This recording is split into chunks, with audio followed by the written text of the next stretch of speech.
आज की जो हुकूमतें चाहती हैं ना कि उन बुजुर्गों की औलाद को डराएंगे जो अंग्रेज से नहीं डरे, उनको आज की हुकूमतें चाहती हैं कि शायद हम उन बुजुर्गों की औलाद को डराएंगे और ये डर जाएंगे जिन्होंने 350 साल जालिम अंग्रेज से टक्कर ली हो। उनको दुनिया की कोई ताकत जो है वो डरा नहीं सकती है।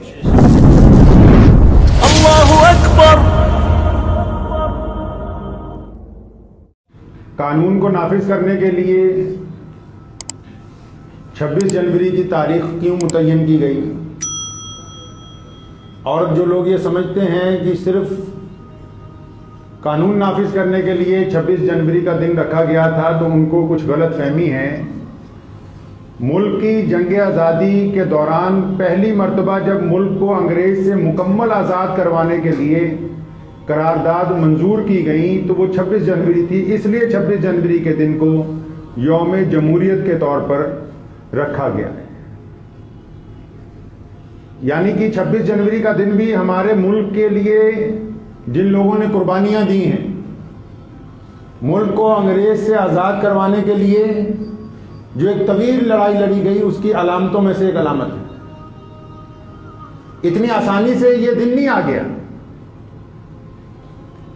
आजकल की नौजवान नस्ल को ये पता होना चाहिए कि ये बड़ी आसानी के साथ ये दिन नहीं आया कि अच्छा 26 जनवरी आई, परेड हुई और कानून नाफिज हो गया और हम एक दुनिया की ताकत बन गए। ऐसा बहुत आसानी से मुमकिन नहीं हुआ है। और उन लोगों को भी पता होना चाहिए जो कि आज देशभक्ति की शक्ल के अंदर मुसलमानों पर शक करते हैं, उनको भी इस मुल्क की तारीख पढ़नी होगी कि यह दिन आखिर आया कैसे। भारत के मुसलमानों ने अपने इस वतन को अंग्रेज जालिम से आजाद करवाने के लिए, आप अंदाजा लगाइए कितने साल लड़ाई लड़ी होगी। जो आम पढ़ा लिखा आदमी है क्या अंदाजा लगा सकता है कि मुसलमानों ने मुल्क की जंग आजादी में आखिर कितने साल तक लड़ाई लड़ी हुई होगी? क्या मुसलमानों ने तहरीक आजादी 1929 से शुरू की है, या मुसलमानों ने तहरीक आजादी 19वीं सदी के इब्तिदा में की थी? क्या हमने 1857 की जंगी की आजादी के वक्त अंग्रेज से टकराना शुरू किया था? ऐसा नहीं है। एक दो दिन की दास्तान नहीं है, एक दो साल की दास्तान नहीं है, 50-100 साल की दास्तान नहीं है, 100-200 साल की दास्तान नहीं है। 362 साल तक लगातार हम अंग्रेज के साथ टकराए हैं। उसके बाद इस मुल्क को आजादी अता हुई है। 362 साल तक हम अंग्रेज से टकराए। और टकराए क्यों हम अंग्रेज के साथ? आज जिन लोगों को इस्लाम अच्छा नहीं लगता, मैं उन्हें बताना चाहता हूं कि हम अंग्रेज से टकराए क्यों। जब इस मुल्क में अंग्रेज आया, जब उसने ईस्ट इंडिया कंपनी के नाम पर यहां हाथ पैर फैलाने शुरू कर दिए, तो सबसे पहले सिराजुद्दौला ही क्यों उठे? टीपू सुल्तान ने अपनी शहादत क्यों दी है? बहादुर शाह जफर रहमतुल्लाह अलैह के शहजादों का कत्ल क्यों हुआ है? शाह वलीउल्लाह मुहद्दिस देहलवी ने कुर्बानी क्यों दी है? शाह इस्माइल शाह रफीउद्दीन देहलवी ने अपनी कुर्बानियां क्यों पेश की है? बेगम हजरत महल ने अपनी जान निसार आखिर क्यों कर दी गई इस मुल्क के अंदर? आप पढ़ें अंग्रेज की तारीख और हमारी तारीख। मैं ये नहीं कहता कि दीगर कौमों ने लड़ाई नहीं लड़ी, तमाम अकवाम शामिल थी, लेकिन हम हैसियत मुसलमान हमने अपने देश को आजाद करवाने के लिए फांसी के फंदों को क्यों चूमा? क्या कोई अंदाजा लगा सकता है कि 1857 की जंग आजादी में कितने मुसलमान शहीद हुए होंगे? एक दो मुसलमान शहीद नहीं हुए, 1-2 हजार शहीद नहीं हुए, 10-20 हजार नहीं हुए। उठाइए तारीख 1857 में जब हम अंग्रेज के खिलाफ लड़े हैं, 5 लाख मुसलमानों ने एक दिन में अपनी शहादत दी है। 5 लाख लोगों ने अपराध किए। इतनी आसानी नहीं थी कि अंग्रेज मुल्क को छोड़ने का फैसला कर देता। हमने बड़ी जुर्रत और हिम्मत के साथ 350 साल अंग्रेज के साथ टकराए हैं। आज तो कोई भी उठता है, वो कह देता है, पूछते हैं वो कि गालिब कौन है? गालिब ने उर्दू अदब को एक तहजीब दी थी। गालिब ने लोगों को सिखाया कि शेर कैसे कहे जाते हैं। गालिब ने ये तरबियत दी कि है क्या अदब। और गालिब के दौर में 2-4 जो नए शायर पैदा हुए तो पूछने लगे लोगों से, मैं ये गालिब कौन है? तो गालिब ने कहा था कि पूछते हैं वो कि गालिब कौन है, कोई बतलाए कि हम बतलाएं क्या? वो हमसे पूछते हैं कि आप कौन हैं? मुल्क का कोई जर्रा ऐसा नहीं है और मुल्क की जेलों में लगा हुए फांसी के कोई फंदों में से कोई सबील ऐसी नहीं है जिस पर फर्जंदान इस्लाम ने इस मुल्क को आजाद कराने के लिए अपनी कुर्बानी ना पेश की। और बहैसियत मुसलमान हमने अपने देश की आज़ादी की लड़ाई लड़ी। क्यों? अंग्रेज ने इस बात पर भी हमारे ऊपर मुकदमात किए, इस बात पर भी हमारे पर रिसर्च की गई कि आखिर दीगर कौमें भी लड़ रही हैं, ये मुसलमान ही आगे आगे क्यों हैं, दीगर अक़वाम भी शहादतें दे रही हैं, ये सबसे आगे ज्यादा शहादत क्यों देते हैं। तो ये कहा था उस वक्त के बड़े पादरियों ने रिसर्च के बाद कि इनका दीन इनको ये सिखाता है, मोहम्मद रसूलुल्लाह सल्लल्लाहु अलैहि वसल्लम ने इनको ये तरबियत दी है, इस्लाम ने इनकी घुट्टी में ये बात डाली है कि जिस जमीन के ऊपर जालिम कब्जा कर ले, जिस तुम्हारे वतन के ऊपर कोई नाजायज हुकूमत बन जाए तो अपनी जान माल इज्जत आबरू अपने वतन के लिए कुर्बान करो। ये इनके दीन ने इनको तरबियत दी है। पेशावर में एक बाजार है, उसको कहते हैं किस्सा खानी बाजार, गूगल पे जाके देख लीजिएगा। पेशावर में एक बाजार है, उसका नाम है किस्सा खानी बाजार। जलियांवाले बाग की तरह वहां के सुर्खपोश मुसलमानों ने किस्सा खानी बाजार में अंग्रेज के खिलाफ जिस दिन जुलूस निकालना था तो वहां का जो जनरल डायर था, डिप्टी कमिश्नर, उसने ऐलान करवाया कि अगर आप इस मुल्क की आजादी के लिए अंग्रेज के खिलाफ किस्सा खानी बाजार में आएंगे तो हम आपको शूट कर देंगे, गोली मार देंगे। किस्सा खानी बाजार की तारीख आज भी लिखी हुई है। जब वहां किस्सा खानी बाजार में मुसलमान पहुंचे तो आगे अंग्रेज जनरल अपने गोरे सिपाहियों के साथ खड़ा हुआ था और 350 मुसलमान उस इज्तिमा में मौजूद थे जो इस बात का मुतालबा कर रहे थे कि अंग्रेज को यह मुल्क छोड़ना होगा। और तारीख उठाएं, वो मैंने नहीं लिखी है, इस मुल्क का पहले वजीर दाखिला सरदार पटेल ने, वल्लभ भाई पटेल ने अपनी किताब में लिखा है कि किस्सा खानी बाजार में जब अंग्रेज ने गोली चलानी शुरू की तो सुर्खपोश पठान जो थे, जब गोली चल रही थी 350 मुसलमान थे और 350 गोलियां हमारी छाती पर लगी है, एक भी गोली किसी मुसलमान की पीठ पर नहीं लगी। जाके पूछ लो आज भी किस्सा खानी बाजार के अंदर। सरदार पटेल ने लिखा था कि मुसलमानों की इस कुर्बानी ने हिंदुस्तान की दीगर तमाम अक़वाम को कुर्बानी के मामले में पीछे छोड़ दिया। क्या कोई ऐसा है कि सामने से गोली चलती हो और वो अपनी छाती आगे करके कहे कि इस छाती पर गोली मारो और उस गोली खाने का मकसद इस जमीन को अंग्रेज से आजाद करवाना हो। फिर पूछते हैं वो कि गालिब कौन है, फिर पूछते हैं कि गालिब कौन है। जिन्होंने 350 साल तक कुर्बानियां दी उनसे पूछते हैं गालिब कौन है। मौलाना हबीबुर रहमान लुधियानवी रहमतुल्लाह अलैह हिंदुस्तान की जंग आज़ादी का सबसे बड़ा कायद गुजरा है। जिस दिन पहली गिरफ्तारी हुई, लुधियाना का दर्जा अव्वल का मजिस्ट्रेट, जिसको सीजीएम कहते हैं, चीफ जुडिशियल मजिस्ट्रेट, जब उसकी अदालत में अंग्रेज ले गए, सिपाहियों के पास, अंग्रेज थानेदार के पास कोई उज़र नहीं था कि किस बात पर मौलाना को सजा देनी है, तो मौलाना ने खुद कहा कि मुझे लगता है कि तुम मजबूर हो, मुझे सजा देने के लिए कोई सबूत नहीं मिल रहा। लेकिन वकील को कहा, सरकारी वकील को, कि मैं खुद इस्तगासे की मदद के लिए बयान देता हूं। इस अदालत में इस जज के सामने विद्यासागर जज थे अंग्रेज के, और मौलाना हबीबुर रहमान लुधियानवी ने बयान लिखवाना शुरू किया कि मैं बहैसियत मुसलमान मोहम्मदुर रसूलुल्लाह सल्लल्लाहु अलैहि वसल्लम के अकीदे पर ईमान रखता हुआ ये कहता हूं कि ये मुल्क भारत मेरा वतन अजीज है, मैं यहाँ पैदा हुआ हूं, अंग्रेज के खिलाफ लड़ना मुझ पर फर्ज है, और अंग्रेज हुकूमत अगर अपने खिलाफ मेरे लड़ने को, अपने खिलाफ मेरे बोलने को बगावत समझती है तो मैं इस जुर्म को कबूल करता हूं।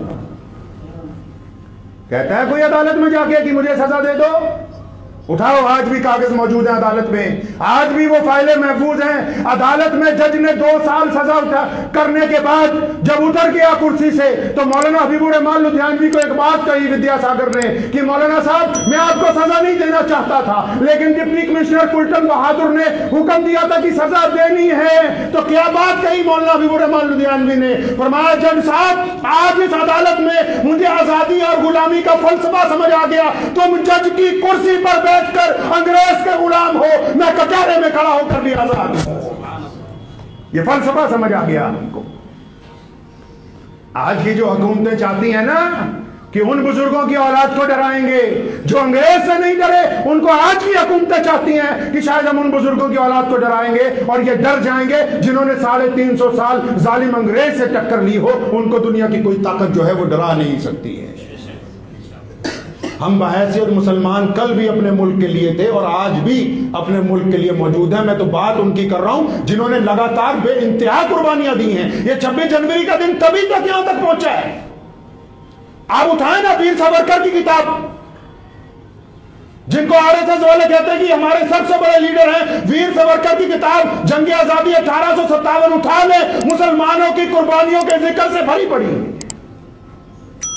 डॉक्टर ताराचंद की किताब उठाइए, तारीख आजादी हिंद, मुसलमानों की कुर्बानियों के साथ भरी पड़ी है।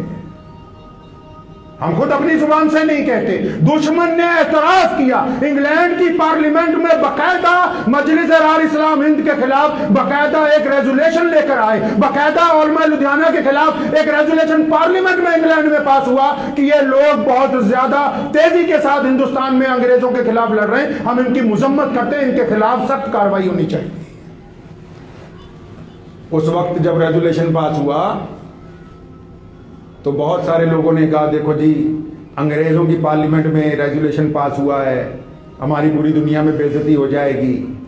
तो बुजुर्गों ने कहा था ये बेइज्जती की बात नहीं है, आने वाली नस्लें उन्हीं को मुजाहिद कहेंगी, उन्हीं को वतन परस्त कहेंगी जिनको दुश्मन ने माना होगा कि हाँ ये हमारे खिलाफ बोल रहे थे। आज गोदी मीडिया में कितने चैनल है बड़े बड़े जो मौलवियों के खिलाफ बोलते हैं, तो जिन मौलवियों के नाम वो ले रहे हैं, आने वाली नस्लें याद रखेंगे कि यही वो थे जो सच के ऊपर कायम थे, तभी इनकी मुखालफत हो रही।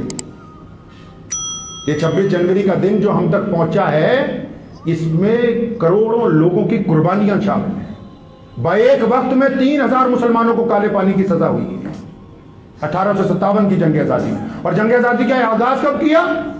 1745 में जंग आजादी लड़ने का आगाज हमने किया और 1947 में उसको पाए तकमील तक पहुंचाया। इस दौरान अंग्रेज ने बेइंतहा साजिशें की। अंग्रेज ने यह कहा कि मुसलमान और हिंदू आपस में नहीं रह सकते। उलमा लुधियाना ने 1882 में तारीखी फतवा दिया जो नुसरतुल इबरार के नाम से शाया हुआ, फिर कांग्रेस के अधिवेशन में बांटा गया। उलमा लुधियाना ने कहा नहीं, मुल्क की जंग आजादी के लिए मुसलमान, हिंदू और सिख ये तीनों अकवाम किसी एक जमात में इकट्ठे रहकर अंग्रेज के खिलाफ लड़ सकते हैं, इसमें कोई कबात नहीं है। इस मुल्क के लोगों को जोड़ने वाले भी सबसे पहले मुसलमान थे। फिर जब अंग्रेज ने स्टेशनों पर हिंदू पानी और मुसलमान पानी के मटके लगवाए और आवाज दी जाने लगी कि हिंदू पानी पी लो, मुसलमान पानी पी लो, तो मौलाना हबीबुर रहमान लुधियानवी ने ऐलान किया था कि अब जब इन मटकों को तोड़ेंगे, एक पानी पिएंगे तो अंग्रेज को बाहर निकाला जा सकता है। फिर उन मटकों को तोड़ा गया, उनके इवज में सजाएं हुई, जेलों में गए, लेकिन हमने नफरत के उन बीजों को हवा नहीं लगने दी जो अंग्रेज चाहता था, जो आज का मीडिया कर रहा है। कुर्बानियों की अगर हम जिक्र करने लगे तो मैं ये सोचता हूं कि अगर 1 महीने लंबा जलसा रख दिया जाए और 100 मुकर्रिर बुला लिए जाएं और फिर एक एक उस जानिसाब की कुर्बानी का जिक्र करने लगे कि जिनकी कुर्बानियों की वजह से आज मुल्क आजाद हुआ, तो दास्तान मुकम्मल नहीं होगी। भगत सिंह का बुत लगा हुआ है शहीद का पुल के ऊपर, कितने लोग जाते हैं तस्वीरें खिंचवाने के लिए। जब भगत सिंह को गिरफ्तार किया, जब फौज और पुलिस उनके घर वालों को पकड़ती पिटती थी, उस वक्त मौलाना हबीबुर रहमान लुधियानवी था जिसने भगत सिंह के घर वालों को अपने घर में पनाह दी और अंग्रेज के खिलाफ डट के खड़ा हुआ। भगत सिंह के वालिद सरदार किशन सिंह जब हमारे घर आते रहे, आज वो दौर नहीं है, तस्वीरें खिंचवाना आसान बात नहीं है। उसके इवज में जिन्होंने जेलें काटी, उनसे जाके पूछो कि फिर कैसे मुल्क आजाद हुआ था। सिर्फ इस बात पर कि सुभाष चंद्र बोस जापान गए और उनको हम उसके साथ जब कुर्बानियां देनी थी, उस वक्त इनमें से कोई नहीं था। आपको यह किस्सा इसलिए सुना रहा हूं कि 1857 की जंग आजादी में मौलाना शाह अब्दुल कादिर लुधियानवी पंजाब के सबसे बड़े बुजुर्ग हैं। बहादुर शाह जफर की चिट्ठी आई कि मुसलमानों को और हिंदुओं को, सिखों को साथ में लो, मेरी मदद के लिए आओ। मौलाना ने खानका छोड़ दी, किले पर हमला किया, किला फतेह किया, तो पंजाब के फिरोजपुर से, जलंधर से, बठिंडा से सारी छावनियों की फौजों को बोला कि बगावत करो, लुधियाना आओ। लुधियाना से फिर लड़ते हुए दिल्ली गए। चांदनी चौक के मैदान में जब बड़े फितनेबाजों ने कहा कि अंग्रेज के खिलाफ लड़ना जिहाद में फर्ज है कि नहीं है, तो मुल्क की पहली आजादी का फतवा मौलाना शाह अब्दुल कादिर लुधियानवी ने फतेहपुरी मस्जिद के सहन में बैठ के लिखा। और फिर मैदान जंग में अपने बच्चे शहीद करवाए, बीवी शहीद करवाई। आज फतेहपुरी मस्जिद के सहन में चले जाएं, मौलाना शाह अब्दुल कादिर लुधियानवी की शहीद बीवी जो है उस सहन में आराम कर रही है। अब आज भी उसकी कब्र वहां पे मौजूद है। और जिस दिन जंग आजादी नाकाम हो गई 1857 की, अपने घर नहीं पलट सके तो अंग्रेज ने उनकी मस्जिद गिराई, अंग्रेज ने उनके घर गिराए, अंग्रेज ने तमाम मोहल्ले मिस्मार कर दिए और इस घंटाघर चौक से गिरजाघर चौक के दरमियान एक फांसी का फंदा लगवाया। और जितने मुसलमान और हिंदुओं ने जंग आजादी में मौलाना का साथ दिया था, सबको एक एक करके फांसी दी गई। तब ये 26 जनवरी का दिन आया, ये आने वाला नहीं था। अगर व्हाट्सएप पे मैसेज फॉरवर्ड करके मुल्क की आजादी हो सकती तो शायद आने वाली 1000 नस्लें भी गुजर जाती, तब भी ये मुमकिन नहीं था। ये आने वाली नस्लों को ये कहानियां, ये किस्से याद रखने होंगे। याद रखो एक बात, जो कौमें, जो नस्लें अपने शोहदा को भूल जाएं, दिल की तख्ती में ये बात लिख के बैठ ले जाइए, पूरा कुरान पढ़ लें, पूरी हदीस पढ़ लें, अल्लाह का फरमान पढ़ लें, रसूलुल्लाह सल्लल्लाहु अलैहि वसल्लम के इरशादात पढ़ लें, तमाम लोगों में से अगर कोई दर्जा सबसे बड़ा आता हुआ है तो सिर्फ शोहदा को हुआ है, शहीद के बराबर किसी को दर्जा नहीं दिया गया। और जो कौमें अपने शोहदा को भूल जाएं वो कौमें जिंदा नहीं रहती। जो मुल्क अपने शोहदा को भूल जाएं वो तरक्की पजीर नहीं हो सकते। हमें इस बात को याद रखना है, अपने आने वाली नस्लों को बताना है, अपने गैर मुस्लिम दोस्तों को बताना है कि ये क्यों भूल जाते हैं। आज जो नफरत का पाठ बढ़ा रहे हैं, क्या उनको पता नहीं कि लाला लाजपत राय और मौलाना हबीबुर रहमान लुधियानवी एक ही बैरक में धर्मशाला जेल के अंदर जिंदगी गुजारते रहे। जो आज नफरत का पाठ बढ़ा रहे हैं, क्या उनको पता नहीं है कि सुभाष चंद्र बोस ने जब पहली हुकूमत जाके जापान में बनाई, जिसको एजाजी हुकूमत कहते हैं भारत की, तो उसका पहला प्रधानमंत्री मौलाना बरकतुल्लाह भोपाली को बनाया। ये कैसे भूल सकते हैं कि जब बोस की फौज आगे बढ़ रही थी तो जनरल शाहनवाज ने अपनी कुर्बानी उसके लिए पेश की, उसके कंधे से कंधा मिलाकर उसके साथ चल रहा था। इन बातों को याद रखना होगा इस मुल्क की बका के लिए, इज्जत के लिए, तरक्की के लिए, और बिलखुसूस मुसलमानों को कि हम यहां किराएदार नहीं है। हम इसी जमीन पर पैदा हुए और इस जमीन की आबियारी के लिए लोगों ने पानी डाला होगा, पसीना डाला होगा, हमने अपने खून के साथ इस मिट्टी को सींचा है, तब ये गुलशन आज आबाद हुआ है। हमने अपने खून के साथ इस मिट्टी को सींचा है। ये जगह जगह के जर्रे, जगह जगह के जर्रात इस बात की गवाही देते हैं कि हमने अपने खून के साथ, हमारे अकाबरीन ने अपने खून के साथ मिट गए, लेकिन अंग्रेज की मुलाजमत नहीं की। रियासतें बर्बाद हो गई लेकिन अंग्रेज के आगे सरनगू नहीं हुए कभी। उलमा का ये तारीख बताती है, उलमा हिंदुस्तान की ये तारीख बताती कि हम कभी अंग्रेज के मुती और फर्माबरदार नहीं बने। हमेशा अंग्रेज की आंखों में आंखें डालकर बात की। गवर्नर आया पंजाब का, मौलाना शाह अब्दुल कादिर साहब लुधियानवी रहमतुल्लाह अलैह के पास, उसने कहा हजरत हम तो चाहते हैं कि आपको काजी बना दें पूरे पंजाब का, जस्टिस बना दें। फरमाया नहीं, मैं तुम्हारे मतहत रहकर यह काम नहीं करना चाहता। आज तो कोतवाल आ जाए ना किसी के, तब लोग अपना अकीदा बदल लेते हैं। मैंने एक जगह लिखा है कि अब तो जेलें चोर उचक्कों के लिए रह गई हैं, क्योंकि जो लोग हक बात करने वाले थे वो तो चुप हैं, तो हक बात करेंगे नहीं, तो हक बात करेंगे तो कुछ होगा। अब तो चोर उचक्कों के लिए रह गए। कोई भी बंदा हो, ये तो जरूरी नहीं कि मुसलमान ही हो। मुल्क में एक बात मौलाना हबीबुर रहमान लुधियानवी ने मुल्क की आज़ादी के बाद बड़ी ज़बरदस्त कही, दिल्ली की जामा मस्जिद में खिताब करते हुए फरमाया कि मुल्क की आज़ादी हासिल करना कोई बड़ा काम नहीं था, इस आज़ादी को कायम रखना सबसे बड़ा काम है। हासिल करना कोई बड़ा काम नहीं था, इसको कायम रखना बड़ा काम है। इसमें हर एक इंसान को उसके हक देना बड़ी बात है, मजलूम का साथ देना बड़ी बात है, जालिम को रोक के रखना बड़ी बात है। अपने इस अकीदे को ना भूलें। जितने भी लोग इस मुल्क में रहते हैं, अगर वो अपनी वोट बेचते हैं, अगर वो अपना जमीर बेचते हैं, तो वो उन सब शहीदों के साथ गद्दारी करते हैं जिन्होंने अंग्रेज को इस मुल्क से निकालने के लिए अपनी जानें कुर्बान की थी। जो लोग सिर्फ ज़ात और बरादरी और मजहब के नाम के ऊपर वोट करते हैं, वो उन तमाम शोहदा को क्या मुंह दिखा सकते हैं कि जिन्होंने अंग्रेज को इस मुल्क से इसलिए निकाला हो कि हम चाहते हैं कि आजाद देश के वासी आजाद जिंदगी गुजार सके। तो इसलिए ये दास्तान पढ़नी जरूरी है, अपनी तारीख उठाकर देखा करें। अक्सर लोग बात करते हैं, मैं कहा करता हूं 15 अगस्त को, 26 जनवरी को, लोग बात करते हैं भगत सिंह की, लोग बात करते हैं मौलाना अबुल कलाम आज़ाद की, लोग बात करते हैं गांधी जी की, तो बहुत बात करते हैं इशफाकुल्लाह खान की। मैं अक्सर लोगों को यह कहा करता हूं, आपको भी मैं पूछता हूं कि कभी अपने गांव में जाके पूछा कि हमारे गांव का अबुल कलाम आज़ाद कौन था, हमारे गांव का सुभाष चंद्र बोस कौन था, हमारे गांव का गांधी कौन था? क्या जरूरी नहीं है? उनकी इज्जत अपनी जगह है, जो नेशनल हीरो हैं, लेकिन क्या तमाम लोगों के लिए जरूरी नहीं है, चाहे आप मुसलमान हैं, चाहे हिंदू हैं, चाहे सिख हैं, चाहे ईसाई हैं, चाहे दलित हैं, क्या आप पर यह फर्ज नहीं बनता कि जिन लोगों ने इस मुल्क के लिए कुर्बानियां दी हो, कभी उनके भी इतिहास को पढ़ लें, कभी उनकी जात के अंदर भी 10 मिनट लगा लें। क्या आपके गांव में कोई नहीं था बरकतुल्लाह भोपाली? क्या उस गांव में कोई मौलाना हबीबुर रहमान लुधियानवी जैसा पैदा नहीं हुआ? क्या वहां कोई शहीद भगत सिंह जैसा नहीं था? क्या कोई वहां सुभाष चंद्र बोस नहीं था? हर एक गांव में, हर जर्रे में इस मुल्क में से जानिसार पैदा हुए। तभी तो अंग्रेज ने कहा कि हम इस मुल्क से जाने के लिए मजबूर हैं। लेकिन आपको पता ही नहीं, ना मुझे पता कि कौन थे हमारे वो बड़े बुजुर्ग जिन्होंने कुर्बानियां दी।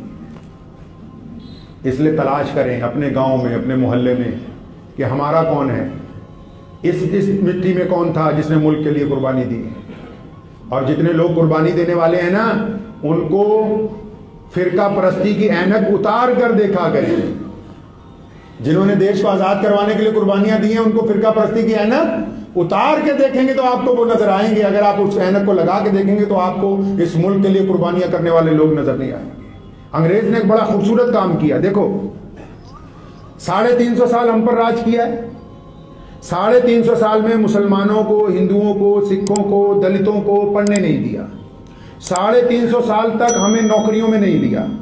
350 साल तक हमारे पर ऐसे एक्ट बनाकर मुकदमात किए, गवर्नरों को पावर दे दी कि कोई अंग्रेज फंस जाए तो छोड़ दो, कोई भारतीय फंस जाए तो फांसी पे लटका दो। लेकिन जब वो उस मुल्क से गया तो आज आप पूछ लीजिए किसी मुसलमान से, किसी हिंदू से, उसको ये याद ही नहीं कि अंग्रेज ने हम पर जुल्म क्या किए। उसे पता ही नहीं कि भगत सिंह को फांसी दी गई थी। उसे पता ही नहीं है कि मौलाना अबुल कलाम आजाद को कितने दुर्रे मारे। उसे पता ही नहीं कि शेखुल इस्लाम को कितने साल काले पानी की सजा के अंदर रखा गया। उसे पता ही नहीं मुफ्ती महमूदुल हसन साहब के साथ क्या हुआ है। उनको पता ही नहीं है कि सुभाष चंद्र बोस ने किस तरह की कुर्बानियां दी हैं। उनको बस इतना पता है कि जी मुगलों ने जुल्म किया था, इनको इतना पता है कि जी रजवाड़ों ने जुल्म किया था। अंग्रेज ने वो चाल चली कि जिससे आपने आजादी हासिल की है, आप उसके जुल्म भूल गए और उसके पिछलों को लेकर सामने आ गए। अब आपको यह पता है कि आप उनके नाराज हैं, वो आपसे नाराज हैं। कमाल की बात आप ये देखिए अंग्रेज की, कि वो हमें अच्छी तरह मांझ कर भी गया। 350 साल पूरे मुल्क को चूस भी लिया। 350 साल तक सारे जवाहरात, सारे कीमती पत्थर, सारे अजाइबात, सारी बड़ी बड़ी खदानें, हर चीज इंग्लैंड, पूछ लीजिए इंग्लैंड में जाके 100 साल पहले कुछ भी नहीं था। टूटी हुई सड़कें थी, बेकार घर थे, हमारे ही मुलाजिम, हमारे ही मजदूर, हमारे ही मुल्क का सरमाया सारा पूरा अपना देश भी बनाया और जाते जाते हमें मजहब के नाम पर आपस में लड़वा गया। अब हम अंग्रेज को अच्छा समझते हैं, अपनों को ही बुरा समझते हैं। कमाल किया है अंग्रेज ने। दुआ कीजिए कि अल्लाह ताला में हिदायत अता फरमाए और अपने मुल्क के लिए, अपने मुल्क की तरक्की के लिए काम करने वालों में शामिल फरमाए। दुआ अल्लाह तबारक व तआला हमारी आने वाली जो नस्लें हैं उनको भी हम ये इल्म दे सकें कि हमने अपने मुल्क की आज़ादी के लिए कुर्बानियां दी। करेंगे इंशाअल्लाह ताला। हाँ, कुर्बानियों को हमेशा याद रखना है और जब हम अपनी कुर्बानियों को याद रखेंगे तो इंशाअल्लाह ताला हमेशा सर उठाकर जिएंगे। वाखिरु दावाना अल्हम्दुलिल्लाहि रब्बिल आलमीन। मुझे उम्मीद है कि आपको ये वीडियो पसंद आई होगी। अगर पसंद आई हो तो ये आप अपने दोस्तों के साथ शेयर करें और इस चैनल को सब्सक्राइब जरूर करें।